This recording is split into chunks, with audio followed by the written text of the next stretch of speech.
पाताल लोक की सुंदरी। गहरे अंधकार में डूबी हुई दुनिया, जहां न सूरज की रोशनी पहुंचती है, न जीवन की कोई उम्मीद।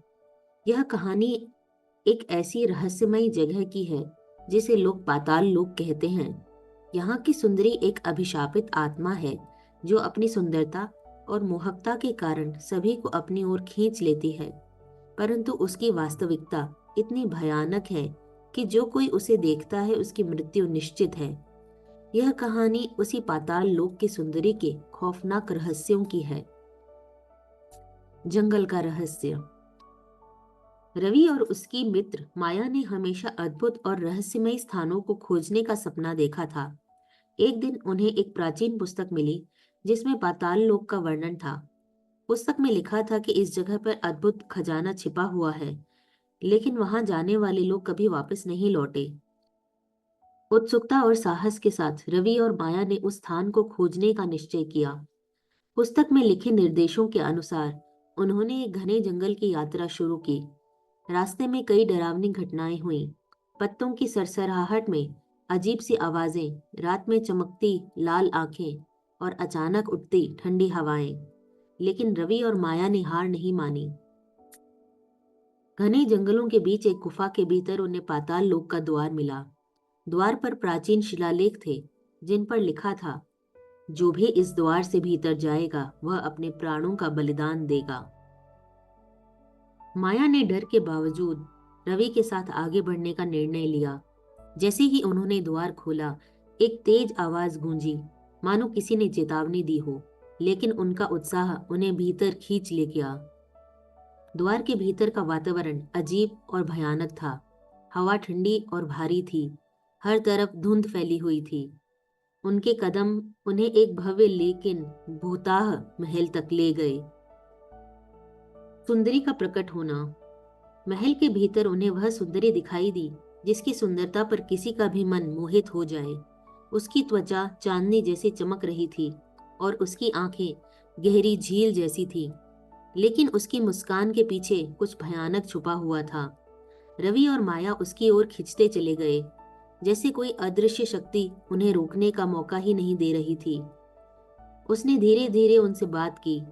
उसकी आवाज मधुर थी, लेकिन उसमें अजीब सा दर्द छिपा हुआ था।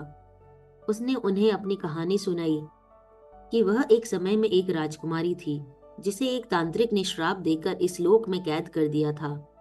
अब वह यहाँ आने वाले हर व्यक्ति को अपनी ओर आकर्षित करती है ताकि वह उनके प्राणों की ऊर्जा लेकर अपनी कैद से मुक्त हो सके।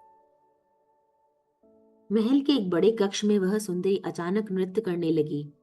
जैसे ही उसने नृत्य शुरू किया, रवि और माया की आंखें उस पर टिक गईं। वह दोनों मानो सम्मोहित हो गए थे। उसकी हर हरकत, हर कदम ऐसा लगता था जैसे वह अपनी आत्मा से बांध रही हो। माया ने महसूस किया कि वह खुद को हिलाने में असमर्थ थी। रवि के चेहरे पर अजीब सी मुस्कान थी, जैसे उसने अपने होश खो दिए हों।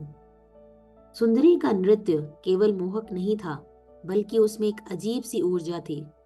जैसे जैसे वह नृत्य करती गई, कक्ष का वातावरण भारी और डरावना होता गया। अचानक सुंदरी ने अपना रूप बदल लिया।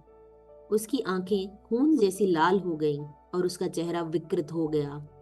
उसने अपनी शक्ति से रवि और माया को एक दूसरे के खिलाफ कर दिया। वे दोनों भ्रमित होकर एक दूसरे पर चिल्लाने लगे और अंततः सुंदरी ने उनकी ऊर्जा को चूस लिया। रवि और माया की आत्माएं अब पाताल लोक में कैद हो चुकी थीं, लेकिन सुंदरी का जादू यहीं समाप्त नहीं हुआ। उसने अपने नृत्य के जादू से अन्य लोगों को भी आकर्षित करना शुरू कर दिया। वह महल में आने वाले हर व्यक्ति को नृत्य दिखाती और उन्हें अपनी ऊर्जा खोने के लिए मजबूर कर देती। सुंदरी ने अपने नृत्य का उपयोग न केवल आत्माएं चुराने के लिए किया, बल्कि उन आत्माओं को अपने महल के गार्ड्स के रूप में बदल दिया। ये गार्ड्स अब महल के प्रवेश द्वार पर खड़े रहते और नए शिकारों को भीतर लाने में मदद करते। हर शिकार के साथ सुंदरी की शक्ति बढ़ती जा रही थी। उसने पाताल लोक और मृत्यु लोक के बीच एक पुल बनाने की योजना बनाई ताकि वह अधिक से अधिक लोगों को अपने जाल में फंसा सके। उसने अपनी अद्भुत सुंदरता और नृत्य का उपयोग कर एक ऐसा भ्रम फैलाया जिससे लोग महल को एक स्वर्गीय स्थान समझते। लेकिन जो कोई भी वहां गया वह कभी लौट कर नहीं आया। पाताल लोक की सुंदरी आज भी वहां मौजूद है, अपने अगले शिकार की प्रतीक्षा करती हुई। उसकी सुंदरता के पीछे छुपा हुआ भय और मृत्यु का अंधकार कभी समाप्त नहीं होगा। उसके नृत्य में छुपा हुआ काला जादू और उसकी आत्माओं को चुराने की ताकत ने उसे अमर बना दिया है।